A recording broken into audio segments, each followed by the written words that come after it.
ለምሳሌ አንድ ሰው መቼም አንተ አይሆንልም አታይም፣ ግን ግባና እስኪ እቃው ፊት ለፊት አለ አምጣ ቢባል አታይም የሚለውን እያሰበ ስለሚሄድ ሳያው ይቀራል። ከዛ ሰው ይመጣል ይሄ እኮ ነው ፊት ለፊት ያለው ብሎ ያነሳዋል። ኃጢአተኛ ባለበት ስፍራ እግዚአብሔር አይቆም፣ ኃጢአተኛም እግዚአብሔር ፊት መቆም አይቻለው። የሚተኛ ሰው እንዲነቃ የሚነገረው የመቀስቀሻ መልእክት ነው ይሄ። የቤተ ክርስቲያናችን የዕለት የዕለት ትምህርትና አዋጅ ይሄ ነው። እንዲያውም ትሰማላችሁ መጥቅ ይደወላል። ደውል ማለት ነው። በቤተክርስቲያን ሰምታችኋል አይደል? ደውል ማለት ለተጋቡ ብቻ አይደለም የሚደወለው፣ እኛን ለማንቃት ሀሳባችን ለማቅናት ተሰብስበን መተን እኮ ቅዳሴው መካከል ላይ በብዙ አዋጅ፣ በብዙ ትእዛዝ፣ በብዙ ምሪት ህይወታችን እንዲስተካከል ደውሉ እየተደጋገመ ይደወላል። ተመልከቱ፣ ጻኡ ሲባል ይደወላል፣ ለመውጣት ትእዛዝ ተሰጥቶ። እግዚኦ ሲባል ይደወላል፣ እያንዳንዱ ሰው ተነስቶ እጁን ዘርግቶ ወደ ፈጣሪው ለመጮህ። ከቤተልሔም ስጋውና ደሙ በትንሹ መጥቅ እየተደወለ በቅዳሴው ተጋቡ ይደወላል፣ ፍታት ይደወላል። ቤተክርስቲያን አዋጅ ሲኖራት፣ ጥሪ ሲኖራት፣ ምዕመናን ስትሰበስብ ደውል ይደወላል።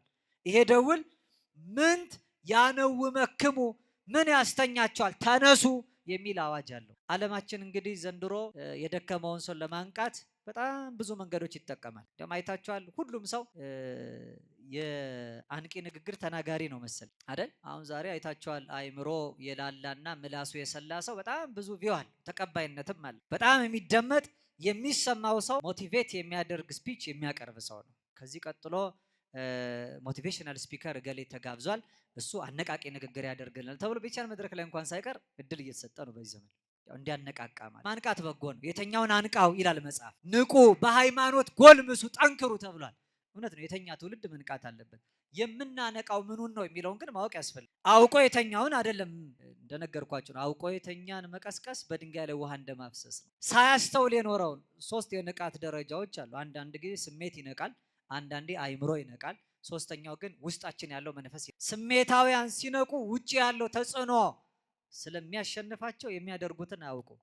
ስለዚህ አምቢሽን ይባላል። በመደነቅ ዝም ብለው ተነስተው ብቻ ሞቲቬትድ በሆኑበት ወይም ባነቃቸው ንግግር ሰበብና መጠን የሚያደርጉትን እንኳን አያውቁ። አሁን መቼም ሰው በብዛት እንኳን አልመጣም እንጂ ወንበሩ ቢሞላና አንድ ሰው ቢመጣ ያይና መቀመጫ የለም ብሎ ወደ ቤቱ የሚሄድ ሰው አለ። ምክንያቱም የሚያስጨንቀው መሬት ለመቀመጥ የራሱ ክብር፣ እንዴት ከማንም እንደዚህ መሬት እቀመጣለሁ ይላል። በእርጋታ ተቀምጦ ቃሉ እሱ ላይ እንዲያድር የማይፈልግ ሰው የሚቀመጠውን ሰው ዝቅ ብሎ የእግዚአብሔርም ቃል ከላይ የወረደው አካላዊ ቃል ዝቅ ብሎ እሱ ላይ ያድርበታል። ሰው ራሱን ሳይገዛ ለእግዚአብሔር መገዛት አይችልም። ምክንያቱም መጀመሪያ ራሱ የራሱ መሆን አለበት። ስለዚህ እግዚአብሔር በዓለማዊ ትምህርት መካከል እንዳይጠራ፣ በየትምህርት ቤቱ የእግዚአብሔር ስም እንዳይጠራ፣ ይሄንን ካደረጋችሁ ሰውን ታነቁታላችሁ ይላል። የአንቂ ንግግሮች መጨረሻ ይሄ ነው ማለት ነው። እኛ ግን ለኃጢአት እንድንነቃ ሳይሆን ለጽድቅ እንድንነቃ ነው ቅዱስ ጳውሎስ የነገረን።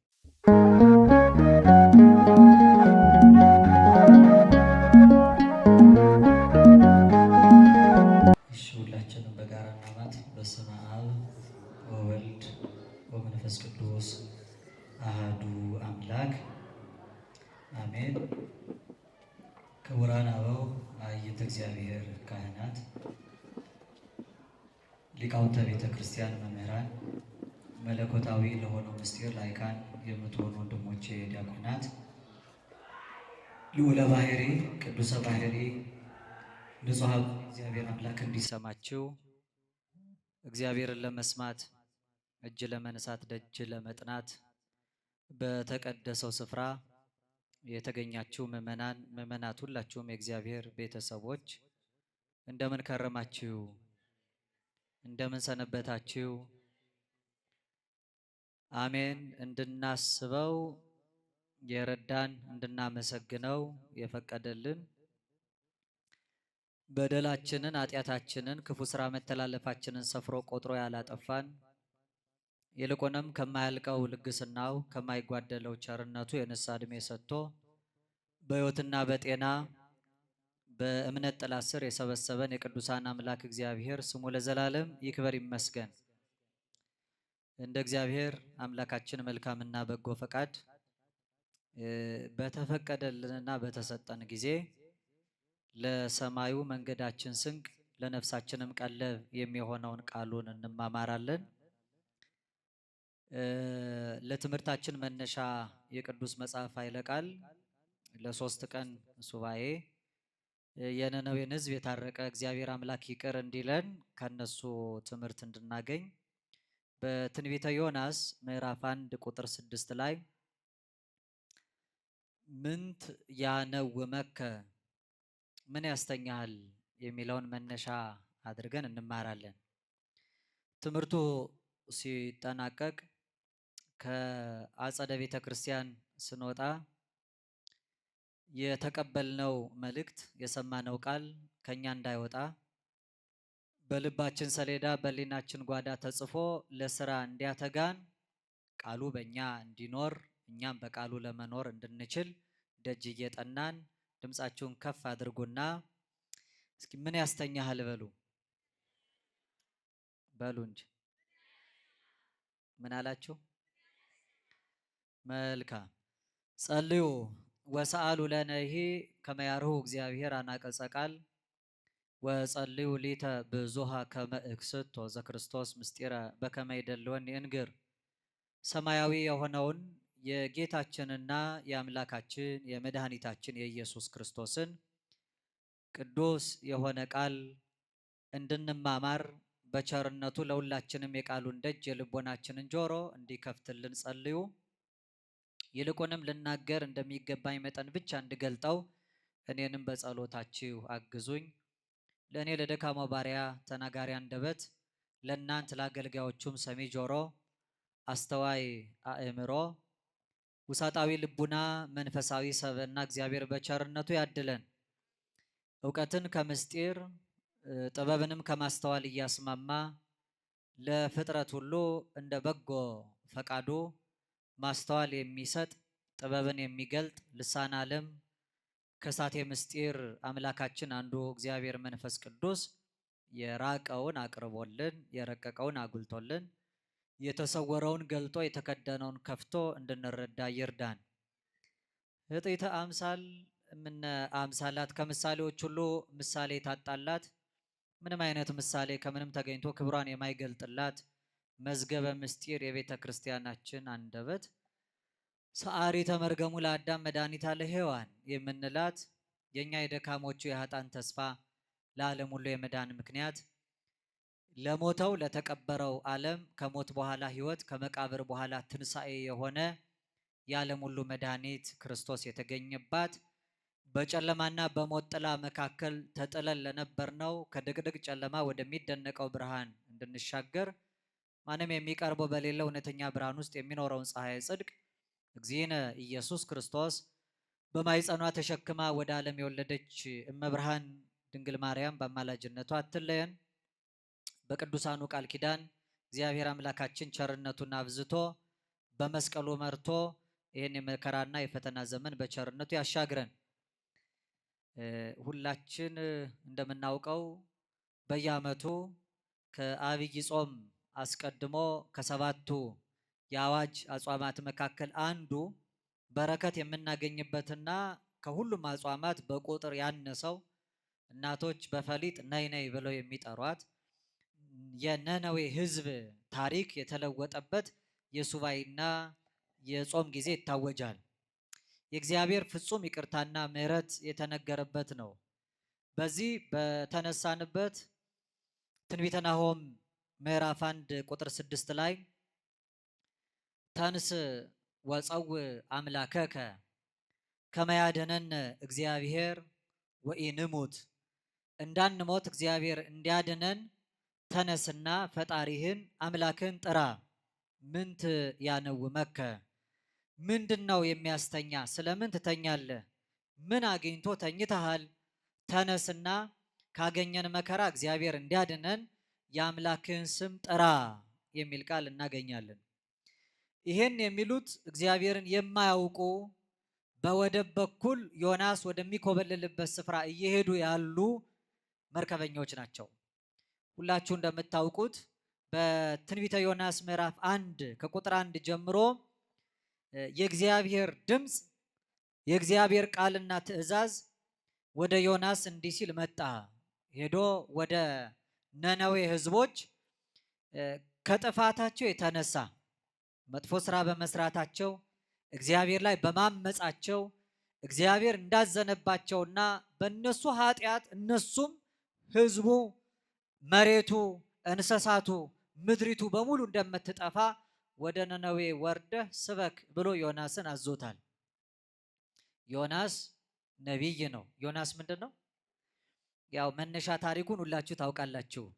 በቀደሙት እነ ኤልያስ በተነሱበት ዘመን ላይ ኤልሳ የኤልያስ ጸጋ እጥፍ ድርብ ሆኖ ያደረበት ታላቁ ሰው በነ አካብና ኤልዛቤል ዘመን በነበሩበት የተወለደ ታላቅ ሰው ነው። እንዲያውም እንግዳ ነቢዩን በቤቷ ተቀብላ ታስተናግድ የነበረች መበለት ሴት ሞቶባት ነቢዩ በታምራት ያስነሳላት ልጇ ነው። ዮናስ ማለት የዋህ ርግብ ማለት ነው። ዮናስ ማለት ምን ማለት ነው? የዋህ ርግብ ማለት ነው። ባህሪው ስም ይመርሖ ሀበ ግብር፣ ስም ወደ ስራ ስለሚመራ እንደ ስሙ መኖር የቻለ የዋህ ነቢይ ነው። እግዚአብሔር ኋላ አክብሮ የትንቢት ጸጋና ሀብት ሰጥቶታል። ትንቢት ማለት ያለፈ ያለ እንደገና ሊመጣ ያለውን ማወቅ፣ አንድ ቦታ ተገኝቶ በሁሉ ቦታ የሚደረገውን መረዳት፣ ይሄ ትንቢት ይባላል እንጂ እንደ ዛሬው ያለ መረጃ አጣርተው አካሄዱን ተመልክተው በሁኔታዎች ደግሞ ተመርተው የሚናገሩ ሰዎች ነቢያት አይባሉም። የጥንቶቹ ነቢያት የሚገኙት በአንድ ቦታ የሚኖሩት በአንድ ዘመን፣ ነገር ግን በጸጋ የእግዚአብሔር ሀብት አድሮባቸው በዘመን ሁሉና በሁሉ ቦታ የሚደረገው የተገለጠላቸው። ትንቢተ አሞጽ ምዕራፍ 3 ቁጥር 6 ላይ እስመ አልቦ ዘይገብር እግዚአብሔር ዘኢ ነበበ ወዘኢ ከሰተ ላግብርቲው ነቢያት፣ እግዚአብሔር አምላካችን ምስጢሩን ለባሪያዎቹ ለነቢያቱ ካልነገራቸው በቀር ምንም የሚያደርገው የለም ይላል። ምስጢሩን ይገልጥላቸዋል። ሊደረግ ያለውን እግዚአብሔር አስቀድሞ ያሳውቃቸዋል። እንዲህ ያሉ የሱ አንደበት የሱ አፍ የሆኑት አገልጋዮች ነቢያት ይባላሉ። የኛ መምህር ሊቁ አባታችን አባ ጊዮርጊስ ዘጋስጫ ዘበነቢያት አስተንፈሰ እግዚአብሔር ከመ ያስምዕ ቃሉ ለሕዝብ፣ እግዚአብሔር ለሕዝቡ ቃሉን ማሰማት ሲፈልግ እስትንፋስ የሚያደርገው አድሮባቸው የሚተነፍሰው በነቢያቱ ነው ይላል። ስለዚህ ነቢያት ማለት አፉ ለእግዚአብሔር፣ የእግዚአብሔር አፍ የእግዚአብሔር እስትንፋስ ናቸው። ዮናስ እግዚአብሔር ተናገረው፣ ነነዌ ትገለበጣለች፣ ትጠፋለች፣ ኃጢአታቸው፣ በደላቸው፣ አመፅ፣ ክፉ ስራ፣ መተላለፋቸው በእኔ ዘንድ በርትቷል፣ ጣዖት አቁመው የሚሰግዱ እግዚአብሔርን የማያውቁ ህዝቦች ሆነዋል። በእግዚአብሔር ፊት የማይገባ ስራ ሰርተው ራሳቸውን እየጎዱ የሚመላለሱ ህዝቦች ስለሆኑ አዝኜባቸዋለሁ አለ። ታላቂቱ ነነዌ ታላቅ ኃጢአት የተሰራባት ከተማ ሆነች። ስለዚህ ዮናስን ሄደ ህዝቡን ንገራቸው እንደሚጠፉ አለው። ዮናስ ግን ለእግዚአብሔር መታዘዝን እምቢ አለ። ለምን እምቢ አለ መሰላችሁ? ነቢይ ስለሆነ ተመለሱ ከጥፋታችሁ መንገድ ብዬ እግዚአብሔር እንደሚያጠፋ ስነግራቸው እነሱ ይመለሳሉ። ያው ቀድሞ ያውቃል ነቢይ ስለሆነ። ሲመለሱ እግዚአብሔር ደግሞ ይመለስላቸዋል። ያን ጊዜ እግዚአብሔር እነሱን ባለማጥፋቱ የተነሳ የተናገርኩትን ትንቢት የሐሰት ቃል ይላሉ። እኔን ሐሰተኛ ነቢይ ይሉኛል። አንተ መማር ላይቀር ተናግሬ ሐሰተኛ ከምባል ወደ አልከኝ ስፍራ አልሄድም አለ። እንዲያውም በኢዮጴ ወደብ በኩል ነነዌን ትቶ ወደ ተርሴስ መኮብለል ጀመረ። ምን ይላል? ወትሐጣ ዮናስ እምገጸ እግዚአብሔር፣ ከእግዚአብሔር ፊት ዮናስም ታጣ ይላል። ዮናስ ከእግዚአብሔር ፊት ኮበለለ፣ ከእግዚአብሔር ፊት ጠፋ ይላል። ከእግዚአብሔር ፊት መጥፋት ይቻላል? ይቻላል? የእግዚአብሔር ፊት የሌለበት ስፍራ አለ? ያው እግዚአብሔር ሁለት አይነት ፊት አለው። ፊት የሚባለው ይሄ መልክ ገጽ ብቻ እንዳይመስለን ማለት ነው። ፊት የሚባለው ገጸ ምሕረትና ገጸ መዓት አለ። ከእግዚአብሔር ከምሕረቱ ፊት ታጣ። በጎ ነገር ያልሰራ ሰው እግዚአብሔርን ያጣ ሰው ከእግዚአብሔር ፊት የታጣ ይባላል። ለዚህ ነው የማናስበውና የማንረዳው በሊናችን የሌለውን ነገር አጠገባችን ተቀምጦ እንኳን እናጠዋለን። ለምሳሌ አንድ ሰው መቼም አንተ አይሆንልህም አታይም፣ ግን ግባና እስኪ እቃው ፊት ለፊት አለ አምጣ ቢባል አታይም የሚለውን እያሰበ ስለሚሄድ ሳያው ይቀራል። ከዛ ሰው ይመጣል፣ ይሄ እኮ ነው ፊት ለፊት ያለው ብሎ ያነሳዋል። እንደ አስተሳሰብ ምርምር ደግሞ ፐርሰፕሽን ኦፍ ብላይንድ ስፖት ይባላል። ምን ማለት ነው? አይምሯችን ላይ ስዕሉን ያጠፋዋል። አለማየቱ ትልቅ ስዕል ይሳላል። መጀመሪያ አለማየቱ ትልቅ ስዕል ይሳላል ማለት አታይም የሚለውን ቃል አይምሯችን ላይ አድርገን ንብረቱ እንኳ ቢኖር እሱን ማሰብ ስዕሉን አይምሯችን መሳል ያቆማል። የማናስበውና የማናስተውለው ነገር ከሊናችን ይርቃል። ለዚያ ነው የማያስባቸውና እግዚአብሔር የማያስተውላቸው ሰዎች ከእግዚአብሔር ፊት የራቁ ናቸው። እግዚአብሔር በሁሉ ቦታ አለ። በእግዚአብሔር ፊት እያሉ ግን እግዚአብሔር የሌሉ ብሎ ይተዋቸዋል። አያውቃቸውም። ገርማቸዋል። እግዚአብሔር ሁሉን የሚያውቅ ሁሉን አዋቂ ነው። ሁሉን የሚያይ በሁሉ ስፍራ ያለ ነው። ነገር ግን በሁሉ ስፍራ እያለ የማያቸው ሁሉ ቦታ እያለና ሁሉን እያወቀ የማያውቃቸው ሰዎች አሉ። ታስተውላላችሁ። በማቴዎስ ወንጌል ምዕራፍ 25 ላይ ከ10ሩ ቆነጃጅት መካከል 5ቱ ልባም መቅረዙ ላይ ዘይት ኖሯቸው መብራታቸውን አብርተው የገቡ ናቸው። 5ቱ ግን ዘይት ያልነበራቸው ናቸው። መብራት ስለሌላቸው መብራታቸውን ሲጠፋባቸው ዘይት ፍለጋ ወደ መንደር ሄደው ሲመለሱ አዳራሽ ተዘግቷል። ሙሽራውን እንዲያስገባ ሲለምኑት እንዲህ አላቸው ይላል፣ አማን አማን እብለክን እያመረከን እውነት እውነት እላቸው እኔ አላውቃችሁም አላቸው። ሁሉን የሚያውቀው ሙሽራ ጠርቷቸው ድምተኛ ሆነው ነገር ግን አላውቃችሁም አላቸው። የማያውቃቸው የማያያቸው ከፊቱ የሚጠፉና የሚታጡ ሰዎች አሉ። እግዚአብሔር በአማልክት ማህበር መካከል ቆመ ይላል። ኃጢአተኛ ባለበት ስፍራ እግዚአብሔር አይቆም። ኃጢአተኛም እግዚአብሔር ፊት መቆም አይቻለውም። ለዚህ ነው ዮናስ አልታዘዝም ስላለ በእግዚአብሔር ሕግና ትእዛዝ ላይ ስላመፀ ከእግዚአብሔር ፊት ታጣ ይላል። ከእግዚአብሔር ፊትም ኮበለለ። ያን ጊዜ ወደ መርከብ ገብቶ ከገንዘቡ ከፍሎ አብሯቸው ከነነዌ ጉዞ ጠፍቶ ወደ ተርሴስ በኢዮጴ ወደብ በኩል መኮብለል ጀመረ። ያን ጊዜ ዮናስ ተመልከቱ፣ በፊቱ ቢያገኘኝ ነው የሚነዘንዘኝ ሂድ የሚለኝ፣ እንዲያውም ከእግዚአብሔር ፊት ልራቅለት አለ። ለዚህ ነው ዮናስ ማለት የዋ ማለት ነው። እስራኤል ብቻ ያለ የሚመስለው ከእስራኤል በኢዮጴ ወደብ በኩል ወደ ተርሴስ ሲኮበልል እግዚአብሔር ፊት ታቶ እግዚአብሔር የሚያጣው መሰለው። ያን ጊዜ እግዚአብሔር ዮናስ በመርከቡ የውስጠኛው ክፍል ገብቶ ተኝቷል። መተኛት ብቻ መሰላችሁ? ተኝቶ ያንኮራፋ ነበረ ይላል። ምን ይል ነበር አልኳችሁ? ያንኮራፋ ነበር። ከዚያ በኋላ እግዚአብሔር አምላክ ነፋሱን አዘዘው። ነፋሱን መጥቶ በመርከቡ ላይ ማዕበሉ አንስቶ መርከቧን አናወጣት፣ ሊወድቅ ደረሰ። እነሱም በምን ምክንያት ይሄ ያገኘን እያሉ ተጨነቁ አብዝተው። ንብረታቸውን ሁሉ እያወጡ ወረታቸውን ያተረፉበትን ሀብታቸውን መርከቡ ይቀልላቸው መስሏቸው መጣል ጀመሩ ይላል። ነገር ግን እንዳልዳኑ ንብረታቸውን ማውጣታቸው ተጨንቀው ማልቀሳቸው እንዳላተረፋቸው ባሰቡ ቁጥር እየተጨነቁ ሊቀ ሐመር የነበረው ዋናው የመርከቡ መሪ ካፒቴን የምንለው ወደ ውስጠኛው የመርከቡ ክፍል ሲገባ ዮናስን ተኝቶ አገኘው። ከዚያ በኋላ ነው ቅድም እንደነገርኳችሁ ተንስ ወፀው አምላከከ ተነስና አምላክን ጥራው ከመያድነን እግዚአብሔር ወኢንሙት እግዚአብሔር እንዳንሞት እንዲያድነን አንተ ሰው ምንት ያነው መከ ምንድነው እንደዚህ የሚያስተኛ አለው። ምናልባት እግዚአብሔር ያድነን እንደሆን ተነስና አምላክን ጥራ አለው። ከዚያ በኋላ ዮናስን በመካከላቸው መጣ፣ ጭንቀታቸውን ተመለከተ። ይሄ ነገር ያገኛችሁ በእኔ ምክንያት ነው አላቸው። አይ የለም አሳልፈን አንተን አንሰጥም፣ ባይሆን በማን ምክንያት ይሄ እንደደረሰብን ራሱ አምላክ እግዚአብሔር ምልክት ያሳየን እንደሆን ብለው እጣ ተጣጣሉ። እጣው ዮናስ ላይ ወጣ። አለቀሱ፣ ለመኑ። በዚህ ሰው ምክንያት ይሄ አግኝቶን እኛ አሳልፈን ብንሰጠው የሰው ደም ዕዳ እንዳይሆንብን አምላካችን ይቅር በለን አሉ። በሉ አላቸው ዮናስ፣ እጣው በእኔ ላይ ወጥቷል። እኔን ወደ ባህሩ ብትጥሉኝ መርከቡ ሰላም ይሆንላችኋል አለ። እስኪ በሉ እኔን ብትጥሉኝ ሰላም ትሆናላችሁ። ይሄን በደንብ ያዙልኝ። እኔን ብትጥሉ ይበሉ እስኪ ሰላም ትሆናላችሁ። ያን ጊዜ እጣ የወጣበትን ፈቃዱም ሆኖ ተላልፎ የተሰጠውን ዮናስን አነሱና ወደ ባህሩ ጣሉ። ከዚያ በኋላ መርከቡ ሰላም ሆነ ይላል። መርከቡ ሰላም። እነሱም እግዚአብሔርን ለመኑ፣ ስለትም ተሳሉ፣ ፈጣሪያቸውንም አመሰገኑ። ፈጣሪያቸውን እንዲያውም እግዚአብሔር ፈጣሪን አመሰገኑ ይላል። የዮናስን አምላክ አመሰገኑት። ጠይቀውታል ዮናስን፣ አንተ ምንድነው ስራ? ይሄ ሁሉ የመጣብን በአንተ ምክንያት ከሆነ ማን የት ሀገር ሰው ነው እያሉ ሊጠይቁት ነበር። ስራዬ ብሏል ዮናስ ቀድሞ ሳይወድቅ፣ ስራዬ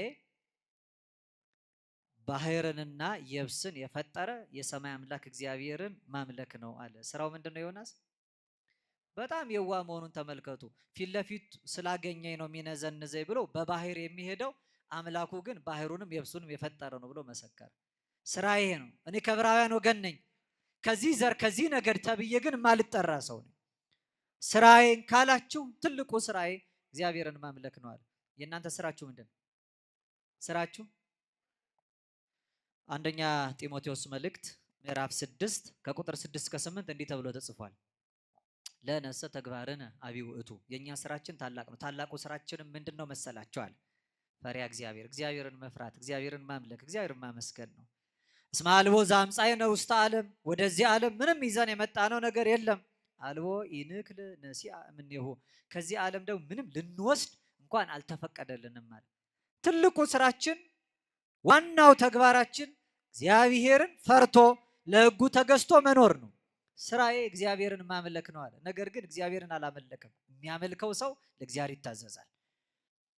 እግዚአብሔርን አመልካለሁ የሚል ሰው ለትእዛዙ ይገዛል። ለእግዚአብሔር ያልታዘዘ ለትእዛዙ ያልተገዛ ዮናስ ወደ ባህር ሲጣል እግዚአብሔር ያን ጊዜ የባህር አሳ ነባሪን አዘዘው ይላል። አሳ ነባሪው መጣ፣ አፉንም ከፈተ፣ ዮናስንም ዋጠው ይላል። ውሃ እንዳያገኘው አድርጎ በሆዱ ውስጥ ዮናስን እግዚአብሔር አምላክ በአሳ ነባሪ ሆድ ውስጥ ደበቀው። ዮናስም በዚያ በጥልቁ ውስጥ ሆኖ 3 መዓልትና 3 ሌሊት ያለቅስ ጀመረ። ከዚያ ያም እባብ ከእግዚአብሔር ታዘዘና ወስዶ ነነዌ አድርሶ ዮናስን ተፍቶታል። ዮናስም በዚያ መካከል ስብከቱን ሰብኮ የእግዚአብሔርን ሕግ ፈጽሟል። ወደ መነሻችን እንመለስ። በመነሻ ኃይለ ቃል ታላቁ የመርከቡ አለቃ ዮናስን የተናገረው ንግግር ዛሬም ሊቀ ሐመር የተባለው አምላካችን ፈጣሪያችን ወደ ጥልቁ ወርደን አንቀላፍተን ለምንተኛ ለሁላችንም የተሰጠ መልእክት ነው። ምንት ያነውመክሙ ምንድነው የሚያስተኛችሁ የሚል። ምክንያቱም አሁን እንደምትመለከቱት ወጀቡ ብዙ ነው፣ ማይበሉ ብዙ ነው፣ ነፋሱ ብዙ ነው፣ መከራው ብዙ ነው፣ እንግልቱ ብዙ ነው፣ ስቃዩ ብዙ ነው፣ ሞቱ ብዙ ነው። በዚህ ሞት መካከል ግን በጣም ብዙዎቻችን ምንም እንዳልተፈጠረ አስበን እንተኛለን፣ ተኝተን እንነሳለን። ምን ያስተኛችኋል? የሚተኛ ሰው እንዲነቃ የሚነገረው የመቀስቀሻ መልእክት ነው ይሄ። የቤተ ክርስቲያናችን የዕለት የዕለት ትምህርትና አዋጅ ይሄ ነው። እንዲያውም ትሰማላችሁ፣ መጥቅ ይደወላል። ደውል ማለት በቤተክርስቲያን ሰምታችኋል አይደል? ደውል ማለት ለተጋቡ ብቻ አይደለም የሚደወለው፣ እኛን ለማንቃት ሀሳባችን ለማቅናት። ተሰብስበን መተን እኮ ቅዳሴው መካከል ላይ በብዙ አዋጅ፣ በብዙ ትዕዛዝ፣ በብዙ ምሪት ህይወታችን እንዲስተካከል ደውሉ እየተደጋገመ ይደወላል። ተመልከቱ፣ ጻኡ ሲባል ይደወላል፣ ለመውጣት ትዕዛዝ ተሰጥቶ። እግዚኦ ሲባል ይደወላል፣ እያንዳንዱ ሰው ተነስቶ እጁን ዘርግቶ ወደ ፈጣሪው ለመጮህ። ከቤተልሔም ስጋውና ደሙ በትንሹ መጥቅ እየተደወለ በቅዳሴው ተጋቡ ይደወላል፣ ለፍታት ይደወላል። ቤተክርስቲያን አዋጅ ሲኖራት፣ ጥሪ ሲኖራት፣ ምዕመናን ሲሰበስብ ደውል ይደወላል።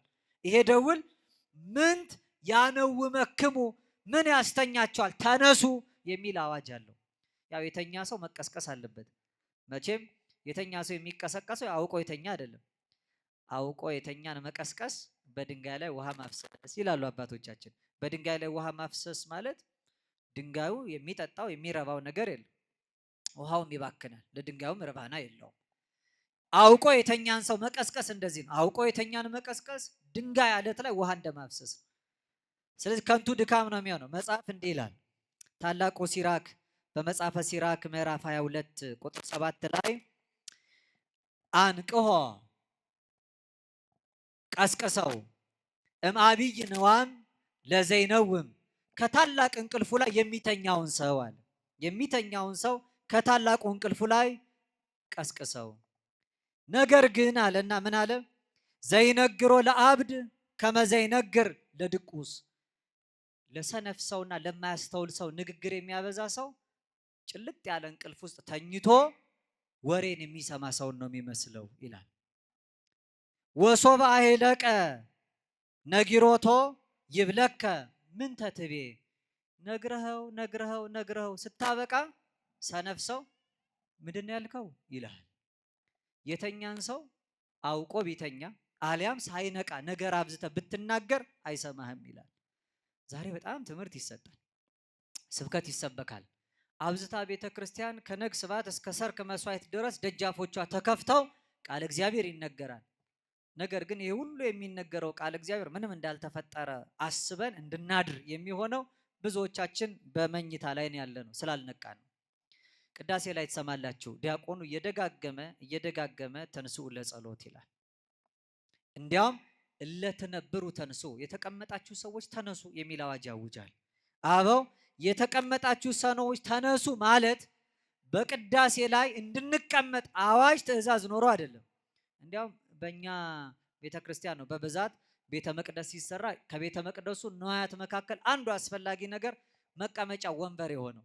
ምስራቃውያኑን በሉ ከምስራቃውያኑ ውጭ ኦሪየንታል ከተባሉ ጸባሃውያን የኛን ሃይማኖት በዶግማ ጭምር ከያዙት እንደ ህንድ ቤተክርስቲያን ያሉት ብታዩ በቤተ መቅደስ ውስጥ ወንበር የሚባል ነገር አይቀመጥም።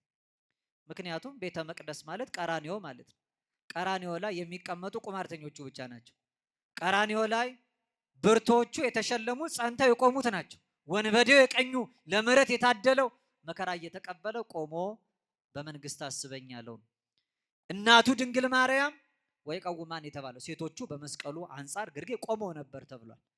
በአንጻረ መስቀል ቀዊሞ ይላል ዮሐንስ። በአንጻረ መስቀል በመስቀሉ አንጻር ቆሞ ነበር ይላል። መስቀሉ ስፍራ ላይ የበረከት ሰዎች በሙሉ ቆመዋል። የ3 ሰዓቱ ቅዳሴ የ3 ሰዓት የቀራኔው ቁመትን ነው የሚመስለው። ስለዚህ ምንም አይነት አዋጅ የለም። ምናልባት ወንበሩም የተዘጋጀው ብዙ ደካማ ሰዎች ስለሚኖሩ ዝለትና ድካም ቢያገኛቸው ከቅዳሴ እንዳይታጎሉ በማለት አረፍ ሊሉ ነው። እንዲያረፉት ይቀመጡ ይሆናል። አዋጁ ግን ተለይቶ አይደለም። ተነሱ የተቀመጣችሁ ሰዎች የተባለው እንድንቀመጥ ታዞ ሳይሆን የምንቀመጥበት ወንበር የምንተኛበት አልጋ ቤተክርስቲያን ውስጥ የለም። ነገር ግን አንዳንዶቻችን ቅዳሴው እየተቀደሰ ከአንክሮ ከተዘክሮ ተለይተን ስለምንኖር ነው። መዘንጋት ሀኬት ማለት ስንፍና ማለት ነው። መዘንጋት ማለት አለማስታወስ ማለት ነው። እንድናስተውልና እንድንበረታ የሚሰጠው አዋጅ ተንሥኡ ለጸሎት የሚለው ነው። ተንሥኡ ለጸሎት ተነሱ ለጸሎት የሚለው እያንዳንዳችን የሚቀሰቅሰን ነው። አንዳንዶቻችን ቆመናል። ስጋችን ቤተ መቅደስ ውስጥ አለ። ሐሳብና ፈቃዳችን ህሊናችን ግን ሙግት ይዞ በየመንደሩ በየሰፈሩ ከቤተ ክርስቲያን አጸድ በአፋ ነው። ቆመን ስጋውያን ሆነን ስጋዊ ነገር የምናስብ ሰዎች አለ። ወንህነሰ ስጋውያን። ለዚህ ነው ቅዱስ ዲዮስቆሮስ እንደው በቅዳሴው ሀዳፊ ነፍስ ላይ እኛ ግን ስጋውያንን የስጋን ነገር እናስባለን፣ የስጋን ነገርም እንሰራለን፣ አንተ ግን የመንፈስን ነገር አስተምረን ይላል። መንፈሳዊ ነገር ተምረን በመንፈሳዊ ማዕድ ላይ በመንፈሳዊ ሰበና እንድንቆም እግዚአብሔር ይርዳል። ስለዚህ መንፈሳዊ ሆነ እንድንቆም ነው። ከአራተ ዝንጋኤ በተዘክሮ ከመዘንጋት አልጋ ላይ በማሰብ በማስተዋል እንድንቆም፣ ከአራተ ሀኬት በአንክሮ ከስንፍና አልጋችን ላይ በመደነቅ ቅዳሴውን አይተን እንድንቆም የተሰጠ አዋጅ ነው። ለዚህ ነው መንቃት ያስፈልጋል። ዓለማችን እንግዲህ ዘንድሮ የደከመውን ሰው ለማንቃት በጣም ብዙ መንገዶች ይጠቀማል። ደግሞ አይታችኋል። ሁሉም ሰው የአንቂ ንግግር ተናጋሪ ነው መሰለኝ አይደል? አሁን ዛሬ አይታችኋል። አይምሮ የላላና ምላሱ የሰላ ሰው በጣም ብዙ ቪዋል ተቀባይነትም አለው። በጣም የሚደመጥ የሚሰማው ሰው ሞቲቬት የሚያደርግ ስፒች የሚያቀርብ ሰው ነው። ከዚህ ቀጥሎ ሞቲቬሽናል ስፒከር እገሌ ተጋብዟል፣ እሱ አነቃቂ ንግግር ያደርግልናል ተብሎ ቤቻን መድረክ ላይ እንኳን ሳይቀር እድል እየተሰጠ ነው በዚህ ዘመን። ያው እንዲያነቃቃ ማለት ነው። ማንቃት በጎ ነው። የተኛውን አንቃው ይላል መጽሐፍ። ንቁ፣ በሃይማኖት ጎልምሱ፣ ጠንክሩ ተብሏል። እውነት ነው። የተኛ ትውልድ መንቃት አለበት። የምናነቃው ምኑን ነው የሚለውን ግን ማወቅ ያስፈልጋል። አውቆ የተኛውን አይደለም። እንደነገርኳችሁ ነው። አውቆ የተኛን መቀስቀስ በድንጋይ ላይ ውሃ እንደማፍሰስ ነው። ሳያስተውል የኖረውን 3 የንቃት ደረጃዎች አሉ። አንዳንድ ጊዜ ስሜት ይነቃል፣ አንዳንዴ አይምሮ ይነቃል፣ ሶስተኛው ግን ውስጣችን ያለው መንፈስ ይነቃል። ስሜታውያን ሲነቁ ውጪ ያለው ተጽዕኖ ስለሚያሸንፋቸው የሚያደርጉትን አያውቁ። ስለዚህ አምቢሽን ይባላል። በመደነቅ ዝም ብለው ተነስተው ብቻ ሞቲቬትድ በሆኑበት ወይም ባነቃቸው ንግግር ሰበብና መጠን የሚያደርጉትን እንኳን አያውቁ። ስለዚህ ውጫዊ ተጽዕኖ በቀላሉ ይገዛቸዋል። ስሜታውያን የሆኑ ሰዎች የሚያነቃቸው ንግግር ስሜታቸው ነው የሚያነቃው። ስሜት ለውጪ ተጽዕኖ ተጋላጭ። ስለዚህ ሸቀጥ ማራገፊያ ነው የሚሆኑት። የሀሳብ ማከማቻ ነው፣ ቆሻሻ መድፊያ ነው የሚሆኑት። ማንም ሰው የበላውና የጠጣው ሳይስማማው ያገሳ እንደሆን ያንን ተቀብለው ቆሻሻውን ተሸክመው ትውልዱን ይበክላሉ። በጣም ዓለማዊው ንግግር፣ ምድራዊ የሆነው ዲስኩር ዓላማውና ተልእኮ ይሄ ነው። ስጋውያን የሆኑ ሰዎች ስጋዊ ነገር ነው የሚናገሩት። ስለሚያልፈው ነገር ነው የሚጨነቁት። ስለሚጠፋው ነገር ነው የሚጠበቡት። የምድሩን እንጂ የሰማዩ የማይታያቸው፣ የጊዜው እንጂ የዘላለሙ የማይታያቸው፣ ኃላፊውን እንጂ ዘላለማዊ ነገር ጉዳይ የማይሰጣቸው ሰዎች አሉ።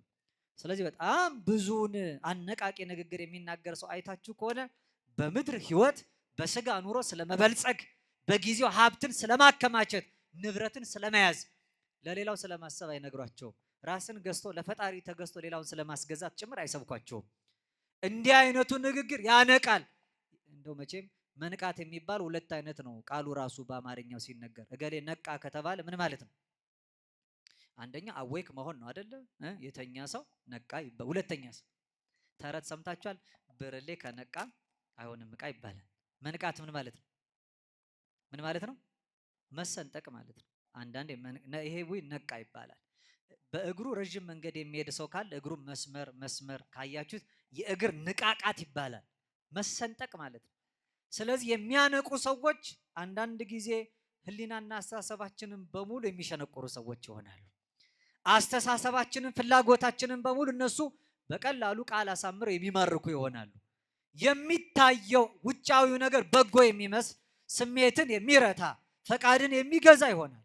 ስለዚህ ነው አምቢሽን የሚባለው መደነቅ የሚባለው ጊዜያዊውን ነገር ብቻ ተመልክቶ ስሜትን በሙሉ አስገዝቶ ወደ መኖር ያደርሳል። አሁን በነቢዩ በዮናስ ንግግር ውስጥ ምን ያነውመክ የሚያስተኛ ነገር ምንድነው ለሚለው ሁሉም ሰው አንቂ ወይም የሚያነቃ ንግግር ተናጋሪ ሆኗል።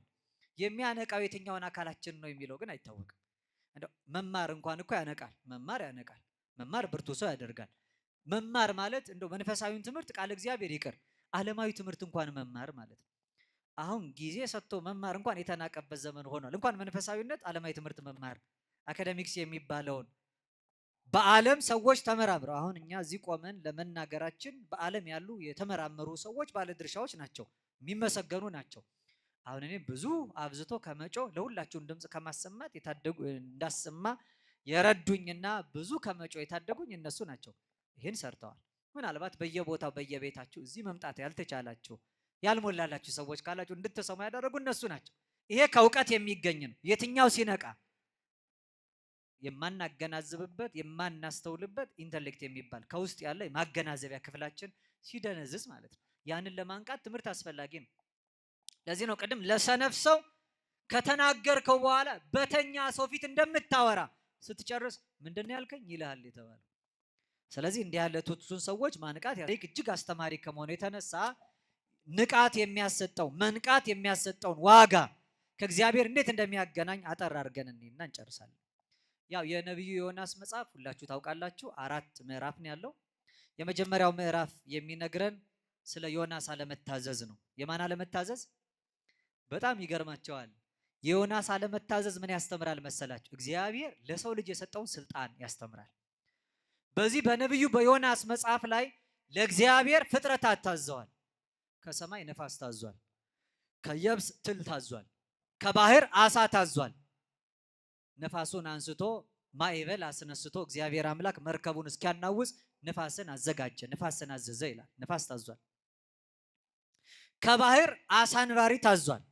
አሳንባሪ የምንለው አሳንባሪ አፉን ከፍቶ ዮናስን ውጦ ወደ ነነዌ እስኪያደርስ 3 መዓልት 3 ሌሊት በባህር እስኪኖር እግዚአብሔር ያዘዘውን እሺ ብሎ ታዞ ዮናስን በሆዱ አሳድሮ 3 መዓልት 3 ሌሊት ወደ ነነዌ አድርሷል። የባህር አሳ ታዟል። ዮናስ እስራኤላውያንን የነነዌን ህዝቦች እግዚአብሔር ይቅር ካለ በኋላ እየተበሳጨ ሄዶ ከአንድ ጥላ ስር ሲያልፍ በዛ እግዚአብሔር አምላክ ቅል አዘጋጀለትና ከፀሐይ ከለከለለት። ከዚያ ደግሞ ትልን አዘዛት ይላል። ትሊቱም መታ ያንን ቅል አደረቀች ይላል። ከሐረጉ በጥሳ ዮናስን ፀሐይ እስኪያገኘውና እስኪነቃ አድርገዋለች። ትል ከምድር ታዟል። አሳ ከባህር ታዟል። ከሰማይ ነፋስ ታዟል። ሁሉ ለእግዚአብሔር ታዘዋል። አሳንበሪውን ባዘዘው ጊዜ አሳንበሪው ግን እምቢ አለ የሚል ቃል የለም። ትሊቱን ባዘዛት ጊዜ ትሊቱ ግን እግዚአብሔር ያዛትን አልፈጽምም አለች የሚል የለም። ሁሉ ለእግዚአብሔር ይታዘዝለታል። ነፃ ፈቃድ ያለውና እሺ ማለትም እምቢ ማለትም ላይ የሰለጠነው ግን የሰው ልጅ ብቻ ነው። እግዚአብሔር ሰውን ምን ያህል እንደወደደው ተመልከቱ። ሰው ባለ ነፃ ፈቃድ ነው። ሲወድ እሺ ይላል፣ ሳይወድ እምቢ ይላል። ሲያምጽም በጎ ሲልም እግዚአብሔር አምላክ ግን ሰውን ህሊናውን አስገድዶ ወደ ፈቃዱ አያመጣው። እግዚአብሔር የፍቅር አምላክ መሆኑን ሰውንም ደግሞ በገዛ ፈቃዱ ላይ እንዴት እንዳሰለጠነው ተመልከቱ። የመጀመሪያው መጽሐፍ የዮናስን አለመታዘዝ ፍጥረቱ ግን ለእግዚአብሔር ታዛዥ እንደሆኑ የሚያሳይ ነው። ይሄ ማለት እኛ እምቢ ብለን እግዚአብሔር ላይ እያመጽን እንዳለን በህይወታችን ውስጥ የምናይበት ነው። ሁለተኛው ምዕራፍ የሚያካትተው ዮናስን እግዚአብሔር አምላክ በባህር መካከል አሳ አንበሪ ልብ ውስጥ ጥሎት ሳለ የዮናስን ጸሎት እናገኛለን። እንዲያውም ይሄ ለብቻው ተለይቶ ይወጣል። ምዕራፍ 2 ትንቢተ ዮናስ ላይ ያለው ጸሎተ ዮናስ ይባላል። ጸሎት መጽሐፍ ካላችሁ ዳዊታችሁን ከፍታችሁ ስታነቡት ከ15ቱ የነቢያት ጸሎት መካከል ከጸሎተ ምናሴ ቀድሞ ያለው የነብዩ ዮናስ ጸሎት ነው። ይሄ ማለት ሁሌ የምንጸልየው ጸሎት ማለት ነው። አመፀኛ የነበረ ለእግዚአብሔር ያልታዘዘ ከሕጉ የራቀ በመንገዱ ያልሄደ ዮናስ እግዚአብሔር በያዘው ጊዜ በጭንቅ መከራ መካከል ሆኖ እግዚአብሔርን ያሰበበት ማለት ነው። እግዚአብሔርን የለመነበት፣ እግዚአብሔርን የተማጸነበት ጸሎቱ ወተዘከርዎ ለእግዚአብሔር ሶበ ሀልቀት ነፍሴ ወተዘከርክዎ ለእግዚአብሔር። እግዚአብሔርን አሰብኩት ነፍሴ በውስጤ በደከመችብኝ ጊዜ። ትምጻ ሀቤከ እግዚኦ ጸሎቴ ውስተ ጽራ መቅደስከ። አቤቱ አምላኬ ሆይ ጸሎቴ ወደ ተቀደሰው ማደሪያ ወደ አንተ ፊት ትድረስልኝ እያለ ዮናስ የለመነው ልመና የተማጸነው ተማጽኖ በሰፊው ተጽፎበታል። እኛም ስንቸገር በእግዚአብሔር ሕግ ላይ ስናምጽ ወደ እሱ እንዲመልሰን እሱን የሰማው እሱን የታደገው አምላክ በጥልቁ መካከል እንዲሰማንና እንዲታደገን የዮናስን ጩኸታችን አድርገን እኛም ከ15ቱ የነቢያት ጸሎት መካከል በጸሎተ በመዝሙረ ዳዊት ክፍል ላይ አካተን ሁሌ እንጸልየዋለን። በሰንበቱ ጸሎት ላይ የምናነሳው ስለሆነ ምዕራፍ 3 ላይ ከዮናስ ጸሎት ቀጥሎ ያለው የዮናስ መመለስ ነው። ወደ እግዚአብሔር መመለስ።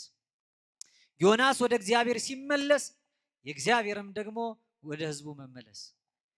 ዮናስ እንደተናገረ ዮናስ እንደተመለሰ ህዝቡንም እንደመለሰ አይቶ እግዚአብሔር እንደተመለሰ ማለት ነው።